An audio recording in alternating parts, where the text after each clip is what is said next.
Official YouTube channel Shrikant sir classes में आपका बहुत बहुत स्वागत है। आज हम आपको इस वीडियो के अंतर्गत बताने वाले हैं ईवीएस। देखते हैं इन्वायरमेंट, जिसको हम कहते हैं पर्यावरण। पर्यावरण में परि शब्द का अर्थ क्या होता है, आवरण शब्द का अर्थ क्या होता है, और ये भी देखते हैं कि इन्वायरमेंट जो शब्द है उसकी उत्पत्ति किस शब्द से हुई है। तो स्टार्ट करते हैं और देखते हैं पर्यावरण दो चीजों से मिलकर के बना हुआ है। पर्यावरण पर्यावरण दो शब्दों से मिलकर के बना हुआ है। एक तो है परि और दूसरा होता है आवरण। इस परि का अर्थ क्या होता है और इस आवरण का अर्थ क्या होता है। इस परि का अर्थ होता है चारों, या फिर कह सकते हैं तरफ। क्या कह सकते हैं, चारों या फिर तरफ। और इस आवरण का अर्थ होता है घेरा या फिर घेरना, घेरा या फिर घेरना। तो ये आपने देखा, पर्यावरण का हमने आपको अर्थ बता दिया। अब इन्वायरनेस, इसका अर्थ होता है पड़ोस। इन्वायरनेस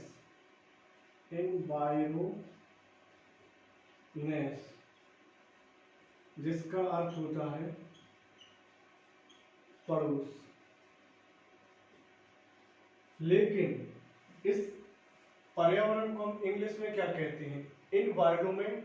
क्या कहते हैं, इन्वायरमेंट।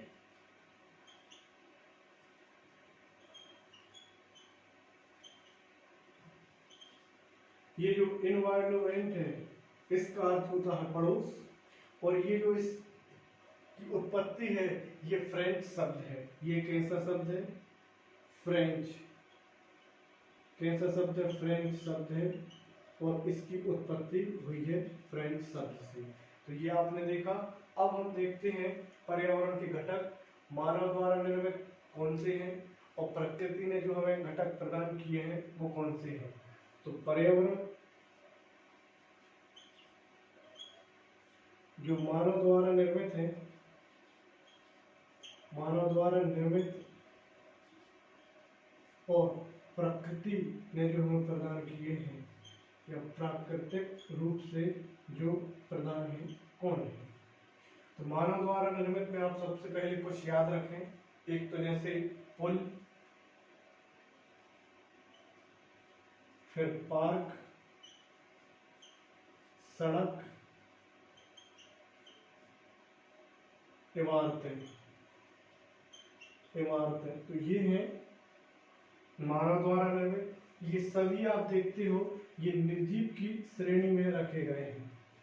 किसकी श्रेणी में रखे गए हैं, निर्जीव की श्रेणी में रखे गए हैं। ये जो प्रकृति ने हमें प्रदान किए हैं, जैसे कि जल, मृदा, ताप, वायु, प्रकाश, ये सभी ये हमें प्रकृति ने प्रदान किए हैं। अच्छा, प्रकृति में दो प्रकार के घटक शामिल हैं। एक तो है जैविक घटक और दूसरा अजैविक। ये जो जैविक घटक है ये कौन कौन से हैं और अजैविक घटक कौन कौन से हैं। जो जैविक घटक में आप देखते हो, चाहे जंतु ले लो, चाहे आप पादप ले लो, तो ये सब जैविक घटक में आते हैं। और ये कैसे होते हैं सभी, ये सभी होते हैं सजीव, अर्थात हमारे समान संतान उत्पन्न कर सकते हैं। ये अजैविक में आ जाएगा कौन, जो निर्जीव होंगे। अब निर्जीव कौन होगा, जल, वायु, प्रकाश, ताप और मृदा। तो ये देख रहे हो आप, ये सभी को किस में रखा गया है, निर्जीव की श्रेणी में रखा गया है। निर्जीव, ये सभी निर्जीव की श्रेणी में रखे गए हैं। तो ये जो प्रकृति मतलब प्राकृतिक रूप से जो दो घटक हैं, जैविक और अजैविक। जैविक में आपने देखा जंतु, पादप, ये सभी सजीव की कैटेगरी में शामिल है। जो अजैविक घटक हैं, जल, प्रकाश, वायु, प्रकाश, ताप और मृदा, ये सभी निर्जीव की कैटेगरी में शामिल है। तो ये हमने आपको मुख्य रूप से केवल और केवल इंट्रोडक्शन बताया, केवल एक परिचय बताया